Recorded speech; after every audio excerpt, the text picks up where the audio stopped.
It's a snow day here in Toronto.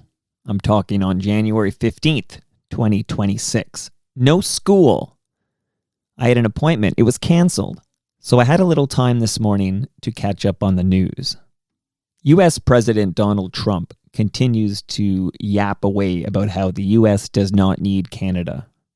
The U.S. ambassador to Canada was in Montreal, and he had a chat with a host on CJAD 800. Here's a little snippet. What is it, Ambassador Hoekstra? Do you need us or do you not need us? Well, I think the key operative word is need. Mm-hmm. All right?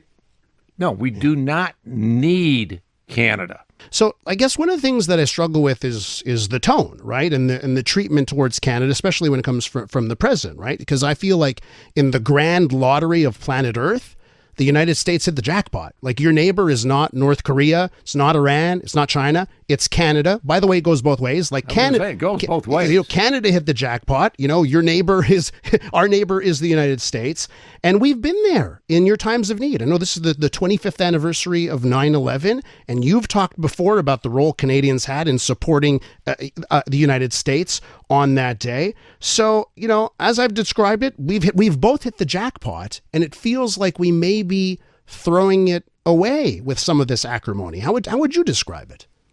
I think that my parents were liberated by Canadians. Yes. I bring that up frequently in Groningen. And so, yeah, there is a strong foundation, and it's now being, reviewed as we go through CUSMA. Mm-hmm. And as you go into a negotiation, as you review, you both come in with, your strong suit. And so I'm optimistic about where it ends up. I mean, it's the president says, we don't need it. Yeah. Okay, but at the end of the day, even if we decided we're leaving USMCA and we've, the president and his trade negotiator have made it very clear, all options are on the table. I think Canada views it the same way. All options are on the table.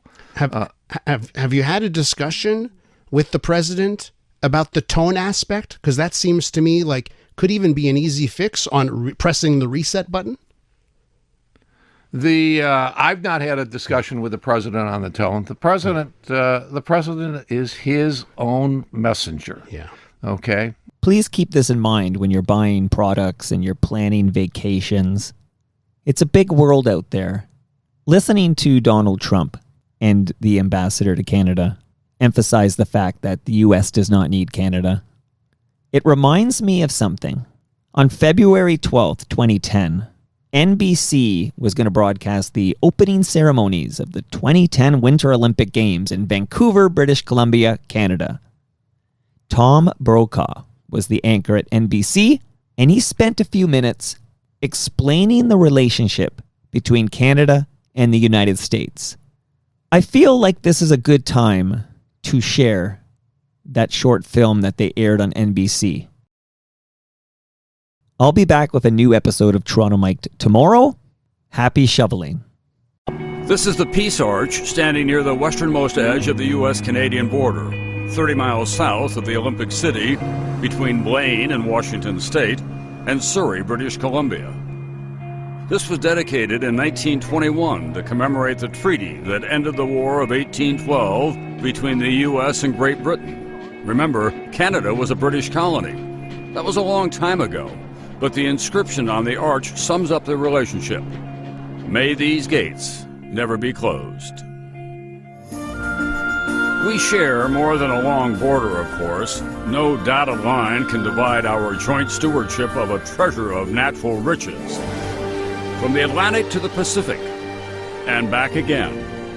Shorelines, wild rivers, and Great Lakes, vast forests and grasslands, precious ores buried in majestic mountains, and wildlife everywhere. From sea to shining sea.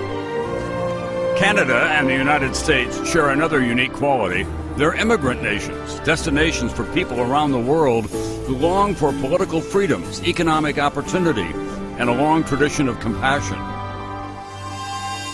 Our two nations have the largest trading relationship in the world. $1.5 billion transacted every day. The two-way trade at the Ambassador Bridge between Detroit and Windsor alone equals all American exports to Japan. And we're so comfortable as neighbors. 200 million people cross the common border every year. Canada, some may be surprised to learn, is America's largest oil supplier, and the United States is Canada's #1 tourist destination. In a snapshot, Canada is a huge country, second largest in the world next to Russia, but its population is only about a tenth the size of the United States, 34 million, split into 10 provinces and 3 territories.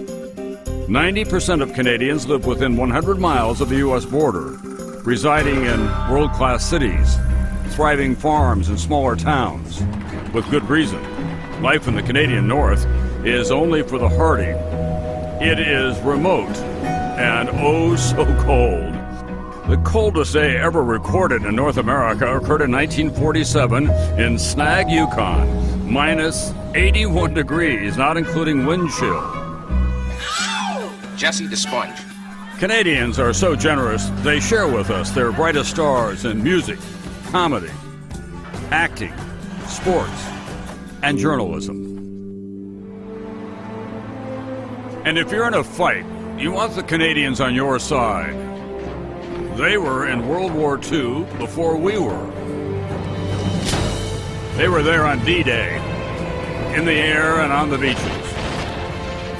They've been America's most reliable partners in Afghanistan, and it's been costly and painful. Now, when Canada loses a warrior in that distant land, the nation pauses and honors the fallen along what is called the Highway of Heroes outside of Toronto. Even their diplomats have been there for us. In 1980, a year before the conclusion of the Iranian hostage crisis, 6 American embassy personnel would escape from Iran in an operation organized by Canadian Ambassador Ken Taylor. The United States is thanking Canada for rescuing those 6 American diplomats from Iran. Taylor hid the Americans after the U.S. Embassy was stormed, created fake Canadian passports, then flew the Americans out of Tehran with a bogus cover story. The 6 in disguise as a mod-looking Hollywood film crew, allegedly researching a prospective sci-fi flick. Now, all these years later, Taylor has admitted he was formerly working for the CIA, and if the Iranians had discovered he was an American spy, he would have been in big, big trouble. In our darkest hours, Canada has been with us. On September 11th, as the United States shut down its airspace, Canada instituted Operation Yellow Ribbon, landing 239 U.S.-bound flights with 33,000 passengers at 17 different Canadian airports. And then, amid the uncertainty that followed, entire communities housed and fed those thousands of passengers for days afterward.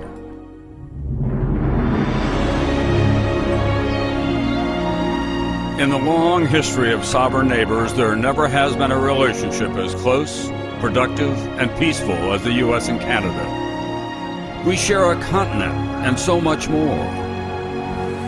Speaking before the Canadian Parliament, President Kennedy summarized the relationship this way. Geography has made us neighbors. History has made us friends. Economics has made us partners. And necessity has made us allies. Those whom nature hath so joined together, said Kennedy, let no man put asunder.